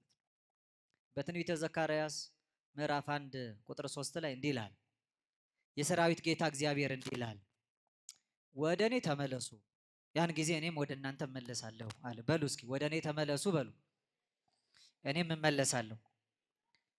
ስንመለስ እግዚአብሔር ይመለሳል በሉ እንጂ ስንመለስ እግዚአብሔር ይመለሳል። እሺ ስንለው እግዚአብሔር እሺ ይለናል። ስንታዘዘው ስንገዛለት እግዚአብሔር ይገርማቸዋል። እግዚአብሔር ይታዘዝ እግዚአብሔር ይገዛልናል፣ ይደንቃቸዋል። ለዚያ ነው ያስቀምጣቸዋል ቆሞም ያገለግላቸዋል ተብሎ ተቀምጧል። ተግተው የሚገዙለትን ሰዎች በዙፋን አስቀምጦ ያገለግላቸዋል እስኪባል ፈቃዳቸውን ይፈጽምላቸዋል ማለት ነው። እሺ ብንለው በረከቱን ያበላናል፣ እሱም እሺ ይለናል። ስናምጽ የአመፅን ዋጋ ይሰጣል። ዳዊት ለዚህ ነው ከአመፀኛው ጋር እግዚአብሔርን አመፀኛ ሆኖ አይቶታል። ምን ይላል? ከቸር ሰው ጋር ቸር ሆነ ትገኛለህ፣ ከአመፀኛ ጋር አመፀኛ ይለዋል። ከጠማማ ጋር አለ ሎቱ ስብሐት እግዚአብሔር ጥመት የለበትም። ነገር ግን ለሚጠምሰው አንተም ታውሩ ግድመ ግድመ እናንተ አግድሙን ትሄዳላችሁ፣ እኔም ያኔ አግድም ትቻችሁ እሄዳለሁ ይላል እግዚአብሔር። ለጠማማ ሰዎች የጥመት ዋጋ፣ ለደካማ ሰዎች፣ ለጎሰቆሉት ሰዎች፣ ከሕጉ ለራቁት ሰዎች እግዚአብሔር ርቆ ለጥፋታቸው አሳልፎ ይሰጣቸዋል። ወወሃቦሙ ለፍትወቶሙ ይላል። በልተው ጠግበው ሲያምፁበት ለራሳቸው ፈቃድ አሳልፎ ሰጣቸው ይላል። ተላልፈን ለፈቃዳችን እንዳንሰጥ እንደ ፈቃዱ ለመኖር እንድንችል እግዚአብሔር በቸርነቱ ይርዳን። አራተኛው ምዕራፍ ላይ የእግዚአብሔር ምሕረት ታያላችሁ። ሲመለሱ እግዚአብሔር ከተመለሰ በኋላ ህዝቡን በሙሉ ይቅር ብሏቸው እንደማራቸው። ከዚያ ደግሞ የዮናስን ብስጭት ታያላችሁ። እግዚአብሔር ሲመለስ እግዚአብሔር ይቅር ሲል ዮናስ እንዲህ አለ፣ አንተ ውእቱ መሐሪ ወመስተሳይል፣ አንተ ቸርና ይቅር ባይ ነህ። ርሁቀ መዓት ወብዙ ምሕረት፣ መዓት የራቀ ምሕረትም የበዛ ነህ። አንተ ጻድቅ ወዘትኔስ በእንተ እኪት፣ ስለ ክፉ ነገርም ተነስተ የምትጸጸት አንተ እውነተኛ አምላክ ነህ። ያንን አውቅ ስለነበረ ነው ሂድ ስትለኝ አልሄድም ያልኩት እኮ። አሁን ያው ማርካቸው ትጠፋላችሁ ብለህ ተናገር አልከኝ፣ ትጠፋላችሁ ስል ሳታጠፋቸው ቀረ። ታዲያ እኔ ሐሰተኛ ተባልኳል። አንዳንድ ጊዜ ለራሱ ቃል ለራሱ ክብር የሚጨነቅ ሰው አለ፣ ለእግዚአብሔር ክብር የማይጨነቅ ሰው። አሁን መቼም ሰው በብዛት እንኳን አልመጣም እንጂ ወንበሩ ቢሞላና አንድ ሰው ቢመጣ ያይና መቀመጫ የለም ብሎ ወደ ቤቱ የሚሄድ ሰው አለ። ምክንያቱም የሚያስጨንቀው መሬት ለመቀመጥ የራሱ ክብር፣ እንዴት ከማንም እንደዚህ መሬት እቀመጣለሁ ይላል። በእርጋታ ተቀምጦ ቃሉ እሱ ላይ እንዲያድር የማይፈልግ ሰው የሚቀመጠውን ሰው ዝቅ ብሎ የእግዚአብሔርም ቃል ከላይ የወረደው አካላዊ ቃል ዝቅ ብሎ እሱ ላይ ያድርበታል። ማደሪያ የሚያደርገን የከበረው ልዑል የሆነው ቃሉ ያ የሰማይ መንገድ ስንቅ የነፍሳችን ቀለብ ራሳችንን አሳልፈን ከሰጠን ነው። በዚህ ሕይወት ውስጥ ሁሉ ዮናስ እግዚአብሔር ላይ አዝኖ ከዚያች ቅል በታች ሆኖ እንደገና እግዚአብሔር አምላክ ያችን ቅል በትል እንድትበላ አድርጎ ፀሐይ ሲመታው ተነሳና ተበሳጨ። ያቺ የበቀለችው ቅል ከፀሐይ ከልላኝ ትላዘ እንድትደርቅ ታደርጋታለህ። ዮናስ ምን አበሳጨ? ቅሊቱን ተክላት ነበር። አንተ ተጨንቀ ኮትኩታ አሳድጋታል። አልደከምክባትም። አንተ ላልተጨነክባት፣ ላልደከምክባት፣ ላልተከልካት ቅል እንዲካዘንክ እኔ አንደኛ በመልኬና ባሪያ የፈጠርኩት፣ ሁለተኛ ፈጣሪነቴ በፍጥረት እንዲገለጥ ላበጀሁት በነነዌ ለሚኖሩ እንስሳትና ሰዎች እንዴት አላዝንም? እነዚህ እኮ በእኔ ፊት ቀኝና ግራቸውን የማይለዩ ናቸው አለ። እለ ኢፈለጡ የማኖም ጸጋሞሙ ግራቸውን ከቀኛቸው ያለዩ ሰዎች ናቸው። ተመልከቱ፣ ቀኛቸውን ከግራቸው ያለዩ፣ መጥፎውን ከበጎ ያላገናዘቡ፣ በጥፋት እንዲሄዱ እኔ እንድቀጣቸው እንድቀስፋቸው እንዴት ታስባለህ? ስለዚህ ቅጠል መድረቅ ከተጨነቅ እኔ በመልክ የፈጠርኩትንና ከመፍጠር ያልናኩትን እንዳጠፋ እንዴት ታስባለህ? እግዚአብሔር ለነነዌ ሕዝቦች እንደራራላቸው በቸርነቱ ለሁላችንም ይራራልን። እስኪ ማጠቃለያ መጨረሻ አንድ ነጥብ ላንሳ። ዮናስ እግዚአብሔር አምላካችን ወደ ነነዌ ሲልከው እምቢ ብሎ አምልጦ ነው ሄደው። ኋላ ግን ለመመለሱ ምክንያት የሆነና ለነነዌ ሕዝብ መታደግም ንስሐ እንዲገቡ ሰባኪያቸው ይሄው ዮናስ ነው። የነነዌ ሕዝቦችን ታሪክ ስናስብና የዮናስን ሕይወት ስንመለከት እያንዳንዳችን ዮናስን የምንመስል ሰዎች ነን። እንደው እንደ ነነዌ ሕዝብ በሀገር የምናዝንበት የምንወድቅበት ማቅ ላይ ራሳችንን ጥለን ከምግብ ተለይተን የሞቀውን የደመቀውን በሙሉ ትተን እግዚአብሔርን ልናስብ የሚገባበት ዘመን ያው ጊዜው የነነዌ ሕዝቦች ታሪክ በእኛ የተደገመበት ዘመን ስለሆነ እንደው ነነዌ ሕዝቦች እግዚአብሔርን ያሳዝነውታል። ከነሱ ቢበልጥ እንጂ የማያንስ ነውርና በደል እያንዳንዳችን ሕይወት ላይ ስለሚገኝ ማለት ነው። እንደነሱ ቤተ ክርስቲያን አዋጅ አድርጋ በየዓመቱ የነነዌን ጾም እንድንጾም ታዛለች። ይህንን መቼም ትንሽም ስለሆነ ከህፃናት ጀምሮ የማይጾመው ሰው የለም። በአንጻሩ ደግሞ ወደ ዓለም ለመሄድና ይህን ድምፅ እንደ መስማታችን ደግሞ እኛ ራሳችን እስኪ ዮናስ ቦታ እናስቀምጥ። የእግዚአብሔር መሳሪያዎች ድምፁን ሰምተን ታዘን የምንሄድ ሰዎች ነን። ምክንያቱም ሲጀምር የሚለው የእግዚአብሔር ቃል ወደ ዮናስ መጣ ነው የሚለው። አሁን የእግዚአብሔር ቃል ወደኛ መጥቷል። ይሄን በየተለያየ ስፍራ ሆናችሁ የምትሰሙ በዚች አጸደ ቤተክርስቲያን ተቀምጣችሁ የምትሰሙ ቃሉን የምትሰሙ ልባችሁን እልከኛ አታድርጉት ይላል መጽሐፍ። ስለዚህ ቃሉን የምንሰማ የእግዚአብሔርን መልእክት የምናደምጥ ሁላችን እንደ ዮናስ ታዘናል። እስኪ እንድንናገር ማለት ነው። አሁን የዮናስ ታሪክ 3 ስራ በመስራቱ ከጥፋት ህዝቡን ለመታደግ ችሏል። ስንት ስራ በመስራቱ? መጀመሪያ ራሱን አየ፣ ቀጥሎ በእግዚአብሔር ታየ፣ ሶስተኛ ለሌላው ህዝብ እግዚአብሔርን ማሳየት ቻለ። ራሱን አየ ማለት ሰው ራሱን የሚያየው ራሱን ሲገዛ ነው። ከመስበክ በፊት አስቀድሞ መሰበክ ያስፈልጋል። ከመናገር በፊት መስማት ያስፈልጋል። ሳይማሩ የሚያስተምሩ ሰዎች ስለበዙ ነው። ሳይነቁ የሚያነቁ ሰዎች ስለበዙ ነው። ሁላችን በድንግዝግዝና በጨለማ የምንራመደው የምንሰማውን ሳናገናዝብ ሰዎች እንዳሉን ብቻ ተጨነን ስለምንኖር ነው። አንድ ቋንቋ እየተናገርን መስማማትና መግባባት ራሱ ያቃተን። ዮናስ ከመስበኩ በፊት መጀመሪያ ራሱ መሰበክ ነበረበት። ሌሎቹ እግዚአብሔር እንዲሰማቸው ከመናገሩ በፊት እሱ እግዚአብሔር ሊሰማ ያስፈልግ ነበር። ሌሎቹ ለእግዚአብሔር እንዲገዙ ከመስበኩ በፊት መጀመሪያ እሱ ለእግዚአብሔር መገዛት ነበረበት። ህዝቡ ንስሐ እንዲገቡ ከማስተማሩ በፊት መጀመሪያ ዮናስ ንስሐ መግባት ነበረበት። ለዚህ ነው የመጀመሪያው የክርስትና መነሻ ራስን መግዛት፣ ራስን ማየት ነው። እያንዳንዱ ሰው ዛሬ የቤት ስራው ስለሌላው ነው የሚገደል፣ የሚጨንቀን ስለሌላው። ወሬ እንኳን የምንሰማው ስለ እንትና እንትን ተብሎ ነበር አልሰማህም ነው የሚለው ሰው። ሰውየው እንኳን ስለ ራሱ ያልሰማውን ነገር ሌሎቹ ሰምተው ጨርሰውታል። ያው ጆሮ ለባለቤቱ ባዳ ነው እንላለን ለተረቱ ራሱ። ምክንያቱም ትልቁ ተግባራችን ስለ ሰው ማውራት፣ ስለ ሰው መስማት። እንዲድን እንኳን ከፈለግን አስቀድሞ የራሳችን መዳን መፈጸማችን እርግጠኛ መሆን ነበረብን። የሰው ጉዳይ የሚያሳስበን ከሆነ መጀመሪያ የኛ ጉዳይ ታስቦበታል የሚለውን ማሰብ ያስፈልጋል። ዮናስ ንስሐ ግቡ ከማለቱ አስቀድሞ መጀመሪያ እሱ በአሳ አንበሪ ሆድ ውስጥ ንስሐ ገባ። የክርስቲያን የመጀመሪያው ጫፍ ራስን ማትረፍ ነው። የመጀመሪያው ጫፍ ራስን ማትረፍ ነው። እኛ ከጉድጓድ የተጣለውን ሰው ለማውጣት ከጉድጓዱ ውጪ መሆናችን እርግጠኛ መሆን መቻል አለብን። ጉድጓድ ውስጥ ሆነን ሰውን ገፍተን አውጥተን እኛ ግን በጥልቅ ውስጥ የምንቀር መቻል የለብንም። ሌላውን ሰው ከመሳባችን በፊት ወደ ጉድጓዱ እኛ ለመውደቃችን እርግጠኛ መሆን መቻል አለብን። ከውስጥ ሳንወጣ ሌላው እንዲወጣ የምንጮህ ደጅም ሆነን ደግሞ እየተንሸራተትን ለመግባት ጫፍ ላይ ደርሰን ሌላው ሰው እንዲወጣ የምንጥር ሰዎች እንኖራለን። የክርስትና የመጀመሪያው ደረጃ ለእግዚአብሔር መገዛት አይደለም። ከእግዚአብሔር መገዛት የሚቀድመው ራስን መግዛት። ከመንፈስ ፍሬዎች ቀዳሚ የተባለው እግዚአብሔርን ከመምሰል የሚቀድመውና ለእግዚአብሔር ከመገዛት ቀዳሚው ራስን መግዛት።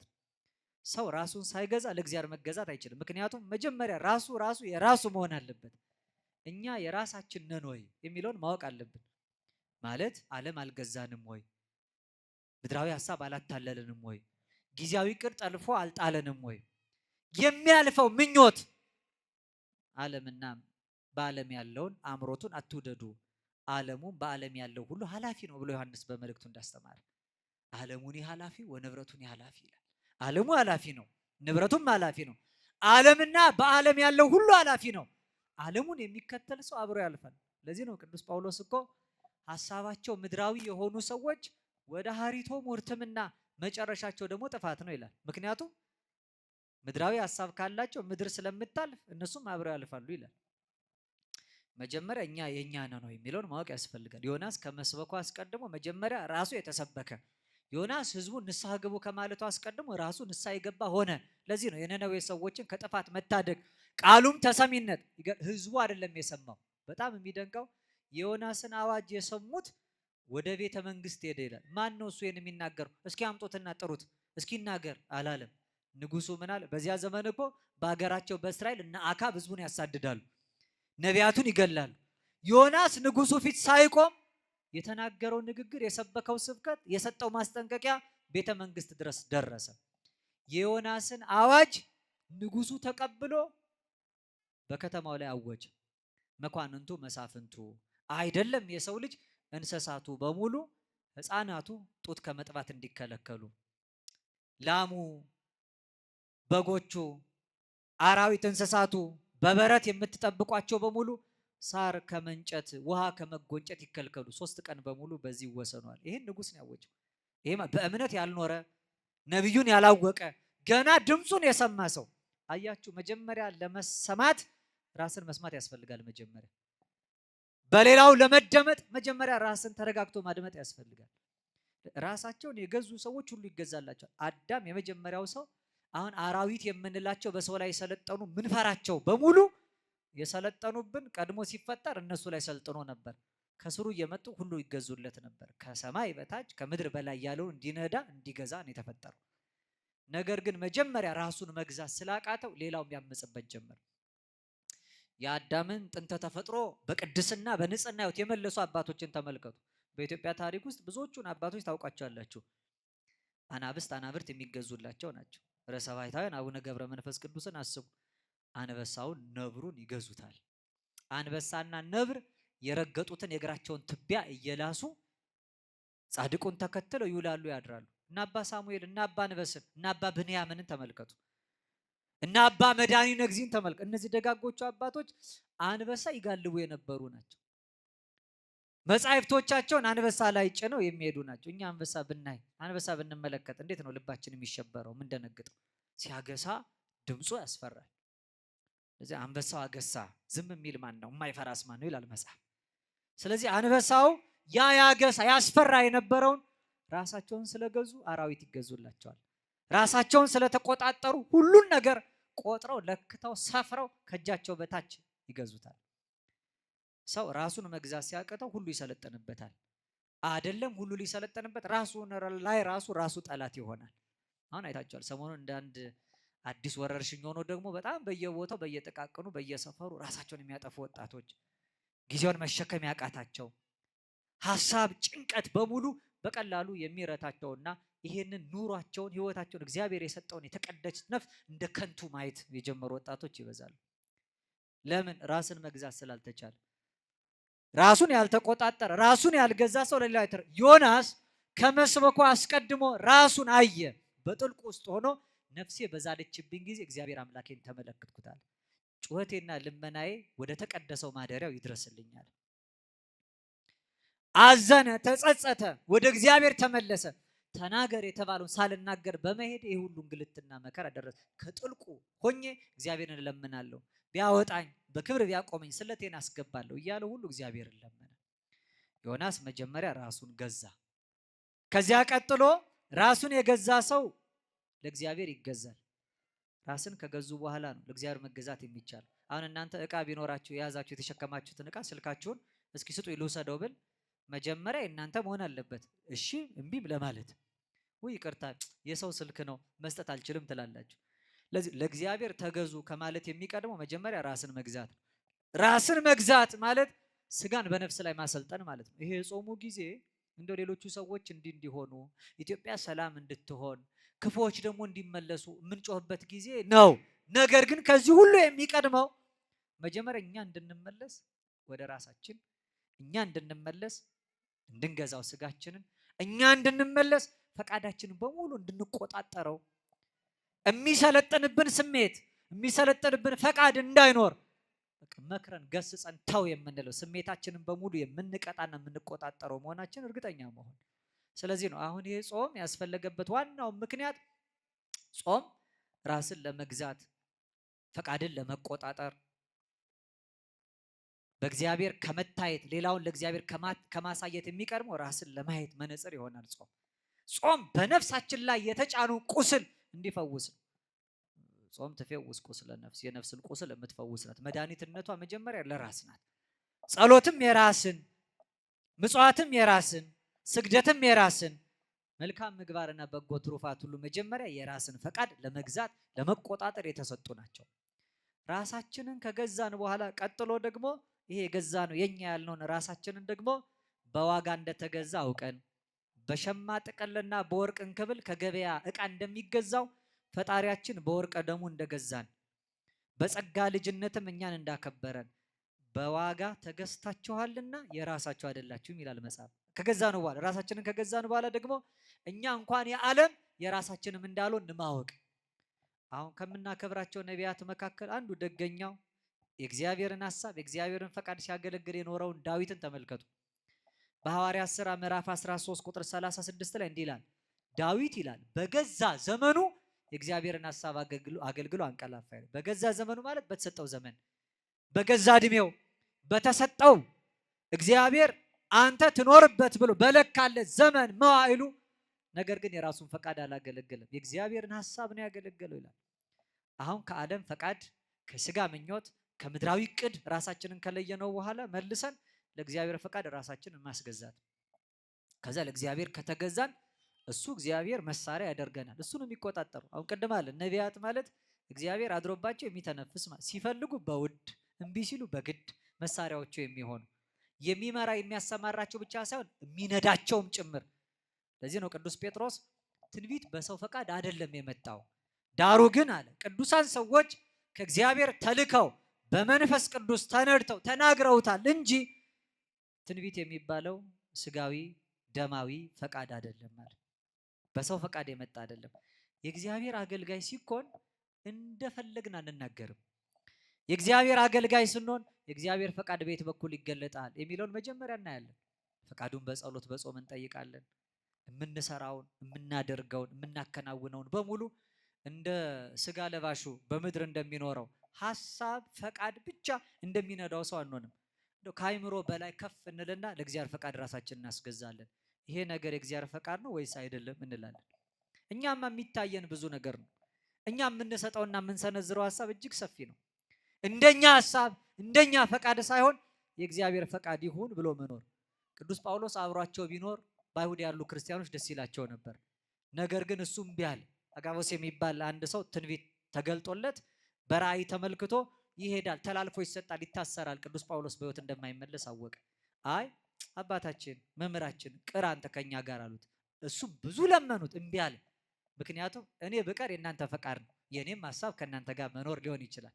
ነገር ግን አለ በስጋ ከእናንተ ጋር መኖሬ ለእኔም ለእናንተም መልካም ነው። እኔ ግን ልሄድ ከክርስቶስ ጋር ልኖር እናፍቃለሁ። ከሰው ሐሳብ የሚበልጠው የእግዚአብሔር ሐሳብ ነው አላቸው። በለመኑት ጊዜ አብዝተው ሲያስጨንቁት እምቢ አለ። እምቢ ማለቱን ባወቁ ሰዓት እንዲህ አሉ፣ የጌታ ፈቃድ ይሁን ብለን ዝም አልን አሉ። የማን ፈቃድ ይሁን ብለን? ስጋዊ ከሆነ ሐሳብ ስንለይ ሁል ጊዜ የእግዚአብሔርን ፈቃድ እንላለን። አሁን አንዳንድ ጊዜ ጉዳዮች ሲደርሱብን፣ ፈተና ሲሰለጥንብን፣ እኛ ከአቅማችን በላይ ሲሆን ምን እንላለን? ነገር ለበጎ ነው እንላለን። ነገሩ ለምንድን ነው? ለበጎ ነው፣ ለማንም አይደለም የተባለው። መጽሐፍ እንዲህ ነው የሚለው፣ እግዚአብሔር ለሚወዱ አንድ፣ እንደ ሐሳቡ ለተጠሩት ሁለት፣ ለነዚህ ሰዎች ነገር ሁሉ ለበጎ እንዲደረግ እናውቃለን ይላል። በቃ ዝም ብሎ ተነስቶ ብቻ በኃጢአቱ ምክንያት ወድቆ ድካም አግኝቶ ሰው ለበጎ ነው ማለት የለበትም። የሚሻው የሚፈልገውን ነገር አጥቶ ሲቅበዘበዝ ወድቆ ለበጎ ነው አይልም ሰው። ለበጎ የሚሆነው ነገር አንደኛ እግዚአብሔርን ከወደድ ነው። ሁለተኛ እንደሱ ሐሳብ እንደነገርኳችሁ ዓለም እንደምትፈልገው ተጠቅማብን ስንወድቅ አይደለም ለበጎ የሚባለው። ለበጎ ነው የሚባለው እንደ ሐሳቡ ለተጠሩት ሰዎች ነገር ሁሉ ለበጎ እንዲደረግ እናውቃለን ይላል። እርሱን ስንወደው ማለት ራሳችንን ገዝታ ስንገዛለት ማለት ነው። እንደገና ተገዝተን እንደ ሐሳቡ ስንሄድ ማለት ነው። ዮናስ ከእግዚአብሔር ፊት ከእግዚአብሔር ሐሳብ ኮብልሎ ነበር። ነገር ግን እንደ ሐሳቡ ተጠራ። ያን ጊዜ ነገር ሁሉ ለበጎ ሆነ። የጥፋቱ ጅራፍ ተነሳ። እግዚአብሔር በትረ መዓቱን የቁጣውን ዱላ ከላያቸው ላይ አነሳ። ሀብለ ምሕረት የምሕረቱን ገመድ ዘርግቶ በፍቅር አይኖቹ አያቸው፣ በምሕረት እጆቹ ዳሰሳቸው፣ ከጥፋትም ታደጋቸው። ነነዌን በምሕረት አይኑ ያየው እግዚአብሔር ዮናስ እንደ እግዚአብሔር ሐሳብ ስለሄደ የራሱን ሐሳብ ስለተወ እግዚአብሔርንም ስለወደደ እንደ ሕጉ ስላደረ ጭምር ነው። ስለዚህ ራስን መግዛት ለእግዚአብሔር መገዛት። የመጨረሻው ግን ከእግዚአብሔር ጋር የመኖራችን ማረጋገጫ እኔ ራሴን ገዝቼ ለእግዚአብሔር ተገዝቼ ኖሬያለሁ በቃ ጸድቃለሁ አንልም። ሌላውን ካላስገዛን፣ ምሳሌ ሆነን ደግሞ ሌላውን ካላስተማር፣ በሕይወታችን በቃል በኑሮ በተግባር በሰውና በእግዚአብሔር ፊት እንከን አልባ ሆነን ለመመላለስ ካልጣር ካልደከምን በስተቀር ሕይወታችን ከንቱ ነው። እኔ ራሴን ገዝቻለሁ፣ ጾማለሁ፣ ጸልያለሁ፣ ለእግዚአብሔር ቤት የሚገባውን ደግሞ እሰጣለሁ። ይኸው ከሱ ከፊቱ ወድቄ እነሳለሁ፣ ሰግዳለሁ፣ መጸውታለሁ። እንዲህ ያለውን ነገር ከማድረግ ጋር አልፎ ስለ ወንድም ማሰብ ያስፈልጋል። እርግጥ ነው ስለ ወንድም ከምናስብባቸው መንገዶች መካከል አንዱ ርኅራኄ ምሕረት ነው። ምጽዋት እሰ ጾታ ይእቲ ምጽዋት ወምሕረት። ምጽዋት ማለት ለሌላው ሰው ርኅራኄን ከምናደርግባቸው መንገዶች መካከል አንዱ ነው። ራስን ለመግዛት መጾም ጥሩ ነው። ለእግዚአብሔር ለመገዛት መስገድ ጥሩ ነው። ሌላውን ለማስገዛት ደግሞ መመጽወት ጥሩ ነው። ስለዚህ ይሄ የጾም ጊዜ ነው። ራስን መግዛት ንስሐ መግባት ነው። ራስን መግዛት ራስን መክሰስ፣ ራስን በእግዚአብሔር ፊት ማዋረድ ነው።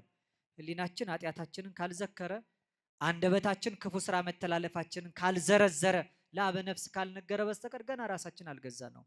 የንስሐ ሕይወት የሌለው በምክረ ካህን የማይኖር ሰው በየዓመቱ ነይ ነይ እያለ ነነዌን እየጾመ ጾሙ ግን በምክረ ካህን ካልተገራ ደርሶ ከእግዚአብሔር አምላኩ ፊት ለመታየት ራሱን መርምሮ ራሱን ፈትሾ ራሱን አንጽቶ በእግዚአብሔር ፊት የሚያከብረውን በእግዚአብሔር ፊት በክብርም የሚያቆመውን ሕይወት ገንዘብ ካላደረገ ሰው ከንቱ ነው።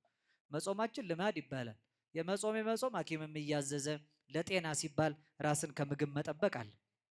ስለዚህ ይሄ ጊዜ እኛ ነቅተን ራሳችን የምንጠብቅበት ከምንድን ነው የምንነቃው? ለጽድቅ የምንነቃው ከኃጢአት የምንለይበት ዘመን ነው። ያው በዓለም ያለው አንቂ ንግግር ምናልባት ለኃጢአት ያነቃናል፣ ከጽድቅ ደግሞ ያስተኛናል።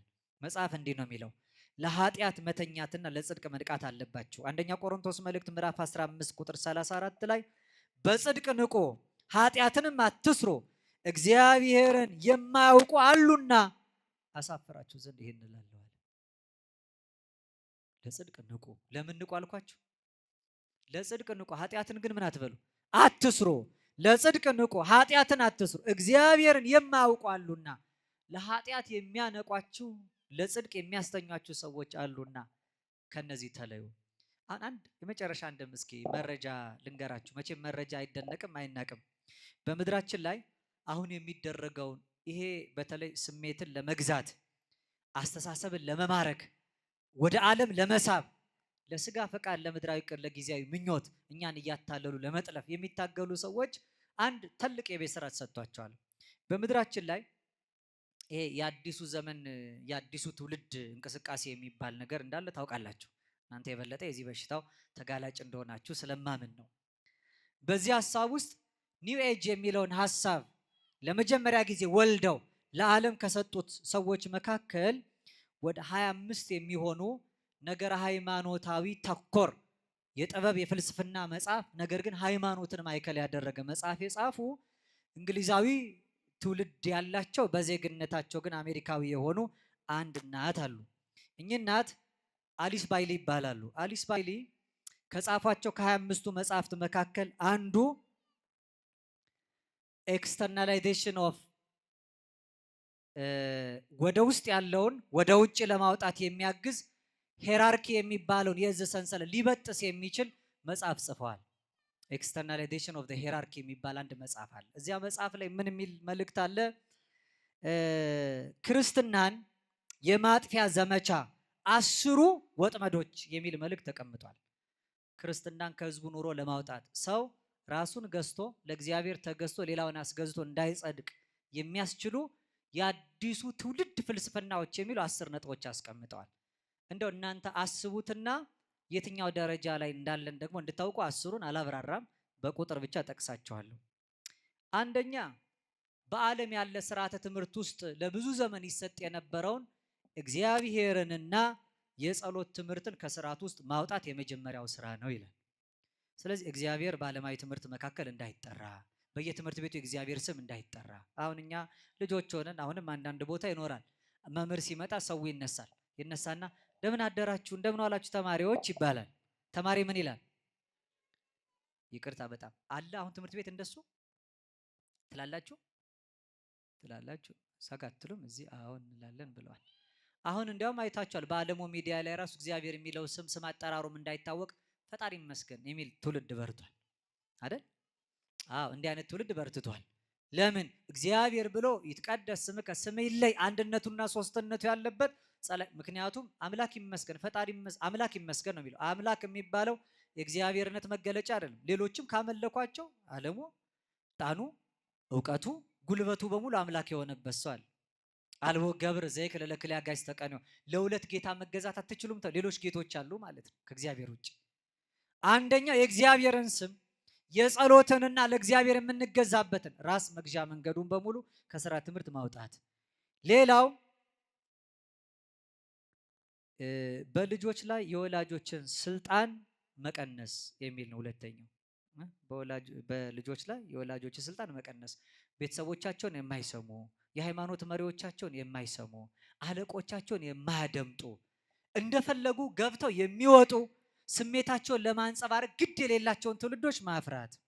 በሶስተኛ ደረጃ ክርስቲያናዊ የቤተሰብ መዋቅር ወይም ተፈጥሯዊ የቤተሰብን ትስስር ማጥፋት ይላል። ፋሚሊ ስትራክቸርን ዲስትሮይ ማድረግ ማለት ቤተሰባዊ ትስስር አለ። በቤተሰባዊ ትስስር መካከል ልጅ አባት የሚልበትን ዘመን ማቆም። አባቶችም ልጄ ብለው ተስፋ ይሄ በምዕራቡ ዓለም በጣም የሰለጠነ ነው። ምክንያቱም ሲያረጁ መንግስት ነው የሚጦራቸው። ይጦረኛል ብለው ልጅም አይወልዱ። ልጆችም ለቤተሰቦቻቸው አይገዙም። የሚቆጧቸውና የሚያዟቸው ቢሆኑ ቤተሰቦቻቸውን እስከ መክሰስ ይደርሳሉ። አራተኛ ልቅ ወሲብን ማስፋፋትና ውርጃን ህጋዊ ማድረግ ይላል። ይሄ እንደምታውቁት ነው፣ ማብራራት አይፈልግም። ስድስተኛ ግብረ ሰዶማዊነትን አማራጭ የኑሮ ዘይቤ ደግሞ ማድረግ ይላል። አሁን ታውቃላችሁ በተለያየ ቤተ እምነት ያሉት እንኳን ሳይቀር ይሄን ተቃውሞ የሚያነሱ ሰዎችን ጭምር ከቤተ እምነት እስከ ማገድ የደረሱበት ዘመን። ሰባተኛ ጥበብን ማንጋደድ፣ ከዚያ በኋላ ለነውር ስራ የከበረውን ጥበብ ማዋል ብለዋል እኚህ እናት። አሁን ታውቃላችሁ በየቦታው ያለው በጥበብ የሚታወቀው ግጥም ነውር መናገሪያ ሆኗል። ስነ ጽሁፎቻችን በሙሉ ቃል ባሳመሩ መጠን ሀፍረትን የሚገልጡ ክብራቸው በነውራቸው የሆኑ ሰዎች የሰለጠኑበት የረከሰን ነገር መናገር ሰውን የሚያስከብር የሆነበት ዘመን፣ ራስን መግዛት ሀፊረ ገጽ ኋላ ቀር መስሎ የታየበት ዘመን። ስምንተኛ ሚዲያን በመጠቀም ባዕድ ሀሳብን ማስፋፋት። ይሄ ታውቃላችሁ ምዕራቡ ዓለም ላይ ትላንትና የተነገረ ነገር ዛሬ በህዝብ መካከል ሰርጾ አለባበሱ፣ አካሄዱ፣ አኗኗሩ በሙሉ። ዘጠነኛ ከላይ የሰፈሩትን በህዝቡ ዘንድ ጥልቅ ተቀባይነት ያላቸውን አስተሳሰቦች የሚያንሳፍፍ እንቅስቃሴ መፍጠር። ሲማር ከነበረ መማር አይጠቅምህም ማለት በልጅነት ባለሀብት የምትሆንበት አማራጭ መንገድ አለ ማለት። ክብር የሚባለው ነውር እንደሆነ መናገር፣ ባህል ካለው እሴት ካለው ሃይማኖቱን የሚወድ የህዝቡን የማህበረሰብ እሴት የሚያፈቅረውን ሰው እንደኋላ ቀር ከትውልዱ ጋር የማይሄድ ከቴክኖሎጂ ጋር የማይራመድ እንደሆነ መናገር ይላል። ከዛ በ10ኛ ደረጃ ከላይ የሰፈሩትን ነጥቦች መንግስታት ተቀብለው ወደ ህግ እንዲቀይሯቸውና ቤተክርስቲያንም ደግሞ ይሄንን እንድትደግፍ ማድረግ ይላል። አሁን እኛ ጋር ያልደረሰው ምክንያቱም ህዝቡ ባህሉ አኗኗሩ በጣም የተሰናሰለ ስለሆነ እኛ ሀገር ባህላዊ የሆነ እምነት ሳይሆን ሃይማኖታዊ የሆነ ባህል ስላለን ማለት ነው። እያንዳንዱ ክርስትናን የሚገልጽ ስለሆነ በአኗኗሩ መካከል አንድነታችን የሚናድበትን ይህን ስራ መስራት። ይሄንን ካደረጋችሁ ሰውን ታነቁታላችሁ ይላል። የአንቂ ንግግሮች መጨረሻ ይሄ ነው ማለት ነው። እኛ ግን ለኃጢአት እንድንነቃ ሳይሆን ለጽድቅ እንድንነቃ ነው ቅዱስ ጳውሎስ የነገረን። ለጽድቅ ንቁ፣ ኃጢአትን የሚሰሩ አሉና ከዚህ ተመለሱ። ይሄን የምላችሁ አንዳንዶች ይሄን የሚሰሩትን ላሳፍራቸው ነው አለ ቅዱስ ጳውሎስ። ይሄ ለቆሮንቶስ ህዝቦች ብቻ የተናገረ እንዳይመስላችሁ። ያና አርጤምስ ጣዖት ለነበረበት የግሪክ ፍልስፍና ለሰለጠነበት ኮርኒት ለምትባል የጌጥ ከተማ ለቆሮንቶስ የግሪክ መንደር የጻፈው ብቻ አይደለም። ይሄ በእኛ ዘመን ለእኛ የተጻፈ ነው። ለጽድቅ ንቁ፣ ለኃጢአት እንዳትንቁ። ኃጢአትን እንደ ክብር የሚያዩ ሰዎች አሉ። ራስን መግዛት፣ ኋላ ቀርነት፣ ሃይማኖተኛ መሆን፣ ነጠላ መልበስ፣ ቤተክርስቲያን መዓልት ሌሊት እየተገኙ ከእግዚአብሔር ፊት መታየት ከንቱነት የሚመስላቸው ሰዎች አሉ። ምን ያነውመከ ምን ያስተኛሃል? ለጽድቅ ለምን ነቅተህ ለኃጢአት ለምን ነቅተህ ለጽድቅ ለምን ትተኛለህ የሚለው ንግግር ዮናስን የቀሰቀሰና ያነቃው በመርከቡ ውስጠኛው ክፍል ተኝተን ለምናንኮራፋ ለኛ የተነገረ ነው። በቃ ነቄ ትውልድ የሚባል የከተማ ሰው የሚባለው በሙሉ ለኃጢአት የነቃ ለጽድቅ ግን የተኛ ሰው ነው። በጣም ሁሉ የገባው የከተማ ሰው የገባው ነው። የከተማ ሰው የገባው የትኛው ነው? ምኑን የገባን? አልፎ እኛን የሚያሳልፈን የዓለም ቴክኖሎጂ የዓለም ርቃቄ ከሆነ ይሄን ባናውቀው ይቀራል። ምክንያቱም እኛ ዓለሙ ተራቀቅኩ የሚለው ነገር በሙሉ ከእግዚአብሔር ክብር የሚያረቀን ከሆነ ሰለጠንኩበት የሚለው እኛን ከእግዚአብሔር የሚለየን ከሆነ ራሳችንን ማንገዛበት ለእግዚአብሔር ማንገዛበትና ሌላውንም ማርከን ወደ ህይወት መንገድ ለማምጣት መንገድ ካልሆነን አወቅ ነው ያልነው ዕውቀት በሙሉ ከንቱ ነው። በስጋ ያለው ምርምር ከንቱ ነው። በምድር ያለው አስተሳሰብ በሙሉ ከንቱ ነው። ከከንቱ ነገር ተመልሰን በጥልቁ ተኝተን የምናንኮራፋ ሁላችንም እንደ ዮናስ እንድንነቃ ራሳችንን በጥልቁ ጥለን ንስሐ እንድንገባ እግዚአብሔርን ፈቃድ ታዘን ለመፈጸም እንድንችልና ሌሎችንም ማርከን ለእግዚአብሔር ተገዢ ማድረግ እንድንችል አምላካችን እግዚአብሔር በቸርነቱ ይርዳን። ዮናስ እንደተቀሰቀሰ ቤተክርስቲያን የምንሰማው የጥሪ ድምፅ የሚቀሰቀሰን እንጂ አንኮራፍተን ችላ የምንለው እንዳይሆን በሰማነው መጠን እንደሚፈረድብን አውቀን ወደ እውነት እንድንመለስ ቅዱስ አምላካችን እግዚአብሔር በቸርነቱ ይርዳን። የቅዱሳኑ ሁሉ ቃል ኪዳን የእያንዳንዳችን የራስ ጥላ የእግር ከለላ ከፊትና ከኋላ ሆኖ ፈተናና መከራ የሰለጠነበትን ለኃጢአት ነቅተን ለጽድቅ የተኛንበትን ይህን ዘመን እግዚአብሔር በቸርነቱ ያሻግረን። ለአባቶቻችን ያለን ክብር፣ ለኦርቶዶክሳዊቷ ተዋህዶ ሃይማኖታችን ያለን ፍቅር፣ በእምነት ያለን ጽናት፣ በተጋድሎም ያለን ትጋት ሳይቀንስ ሰማያዊ ኃይሉን በታቦት በመስቀሉ መንፈሳዊውንም በረከት በእምነት በጠበሉ ተቀብለን ክብሩን እንድንወርስ የሁላችንን ፍጻሜ ያሳምርልን። በሃይማኖታችን እንድንበረታ በተዋህዶ በረትም እንድንጸና እግዚአብሔር አምላካችን በቸርነቱ ይረዳን ዘንድ ቅዱስ ፈቃዱ ይሁንልን። የእያንዳንዳችንን ጸሎት የሰመረ ፍጻሜ የሚያማረ ያድርግልን።